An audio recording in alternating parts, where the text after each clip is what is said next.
Hi అండి, welcome to my channel wow రుచులు by మీశ్రావ్స్. Wow రుచులలో ఈరోజు ఎంతో క్రిస్పీగా టేస్టీగా ఉండే గారెలు చేసి చూపించబోతున్నాను. వెంటనే ప్రాసెస్లోకి వెళ్ళిపోదాం.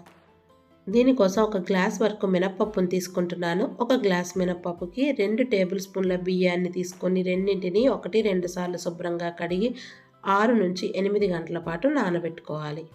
నానిన మినపప్పును మిక్సీ జార్లోకి తీసుకొని కొంచెం వాటర్ని యాడ్ చేసుకుంటూ బాగా రుబ్బుకోవాలి. రుబ్బుకొని మినపప్పును ఒక బౌల్లోకి తీసుకొని వీడియోలో చూపిన విధంగా బాగా కలుపుకోవాలి. ఇలా కలుపుకున్నాక దీనిలో 1/2 table spoon salt, 1/2 table spoon జీలకర్ర, చిన్నగా కట్ చేసిన అల్లం తరుగును 1 టేబుల్ స్పూన్ వరకు యాడ్ చేసుకోవాలి. 2 పచ్చిమిర్చీలను చిన్న ముక్కలుగా కట్ చేసి యాడ్ చేసుకోవాలి. ఒక ఉల్లిపాయను చిన్న ముక్కలుగా కట్ చేసి యాడ్ చేసుకోవాలి. దీనిలోకి ఒక చిటికెడు వంట సోడాని యాడ్ చేసుకోవాలి. యాడ్ చేసుకున్నాక ఈ మొత్తాన్ని బాగా కలుపుకోవాలి. స్టవ్ మీద కడాయి పెట్టుకొని కడాయిలో డీప్ ఫ్రైకి సరిపడా ఆయిల్ని వేసుకోవాలి. ఆయిల్ని వేడెక్కనివ్వాలి.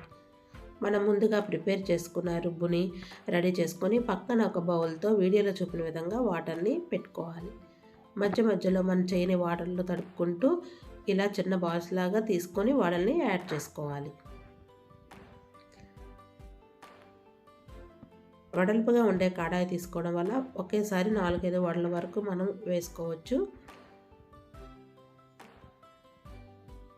ఒకవైపు కుక్ అయిన తర్వాత వాటిని ఇంకొక వైపు నెమ్మదిగా టర్న్ చేసుకోవాలి. వడలు అనేవి పూర్తిగా 2 వైపులా బ్రౌన్ కలర్కు మారేంత వరకు కుక్ చేసుకొని నెమ్మదిగా తీసుకోవాలి.